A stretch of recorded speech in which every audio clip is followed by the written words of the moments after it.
Hello again and welcome to World Talks, where every word matters, with me, Anna Kalczyńska. Good morning. Tens of thousands of people streamed into a central square in Serbia's capital on Sunday for a rally against populist President Aleksandar Vučić and his government, whose tight grip on power has been challenged by weeks of street protests led by university students. The rally at Belgrade's Slavia Square, one of the largest in recent years, was called by students and farmer unions as a part of a wider movement demanding accountability over the November 1st collapse of a canopy at a railway station in the country's north that killed 15 people. So now, to grasp the complexity of the tense situation in Serbia, I'm joined by Tomasz Żornaczuk, Polish Institute of International Affairs. Good morning, sir. Good morning. Here in studio. And Dr. Vuk Vuksanovic, senior researcher at the Belgrade Centre for Securitypolicy.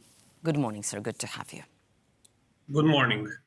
So I understand that what has started those local demonstrations 2 months ago, out of a disapproval and with demands for accountability, has now spread into large demonstration all over the country. So if you could please explain us why the authorities failed to meet the obvious demands for justice in this case. Well, what we are seeing right now is probably the most severe internal crisis that the incumbent coalition in Serbia is facing since it has been in power in 2012. The Novi Sad railway train station tragedy, which you mentioned, was brought about by the lack of transparency, corruption, and a lack of accountability by the ruling regime. But the reason why this crisis is so severe is that it has broken an entire facade of legitimacy around which the incumbent coalition has built its legitimacy and its potential to stay in power.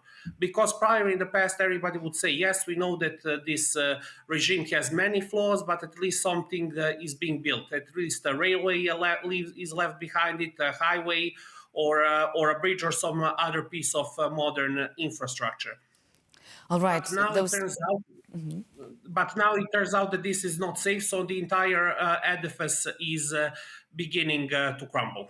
I must say that those protests are really impressive. Thousands of people standing in silence.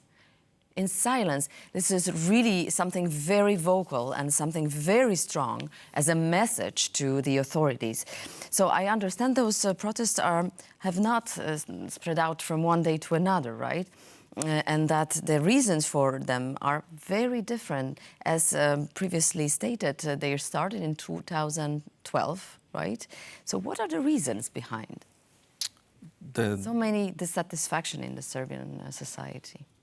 As you just have said, for the previous protest, there was many different reasons, from ecological ones through the corruption. That is the main reason for the nowadays protests, and of course the trigger for that was the collapse of the canopy that you just mentioned at the train station in Novi Sad, killing 15 people, injuring many more.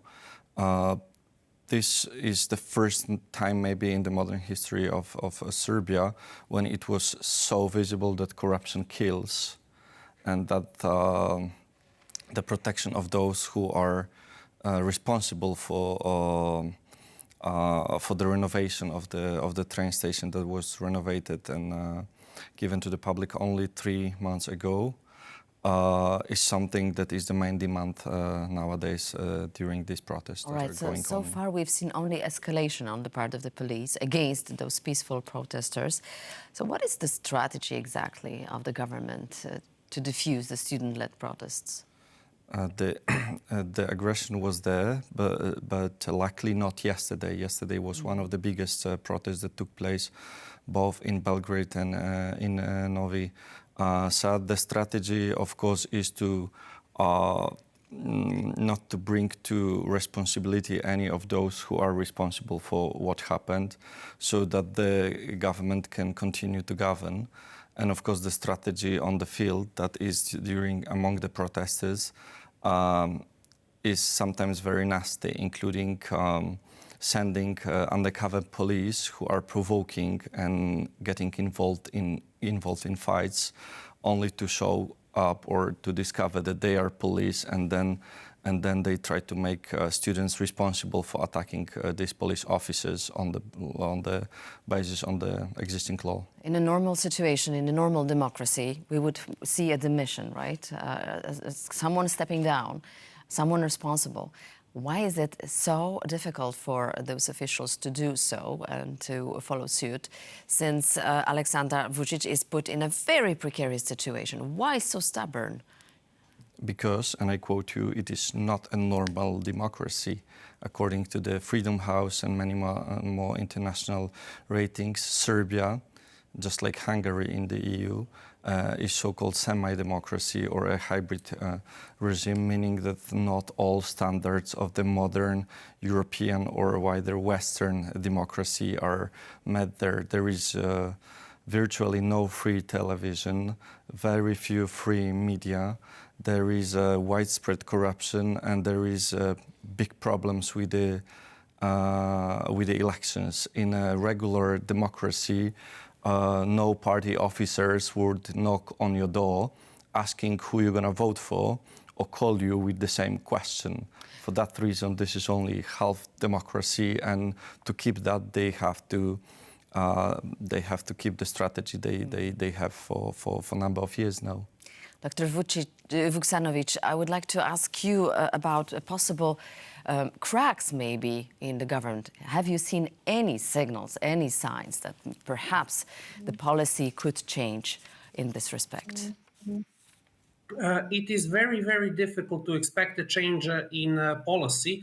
I mean, we had a couple of ministers who resigned, but there is a strong degree of cynicism in the public that this is something which was done in coordination with the president. So many believe that even those ministers who resigned and who might face legal persecution are that this is just a theater and show for the public, but that they will eventually get away with it. So on one hand, it is very, very difficult to imagine that the current government can actually let anyone who comes from within the system go down, because that means that its entire interest-based coalition begins to crumble, because so far the formula has been, if you're with us, everything is allowed for you. So this is beginning to crumble.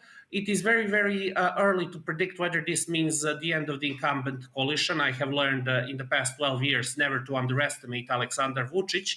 But this is, I speak with full confidence, the most serious political crisis that they have faced. And there is an evident element of panic in the ruling coalition, because they don't know how to handle this more society-driven upheaval. I would like to ask you also about the possible role played by the EU, right? What part in stabilizing the situation could the European Commission play, or Donald Tusk, the president of the Council, whose last visit to Belgrade was a clear attempt to win Vučić over for the pro-EU direction?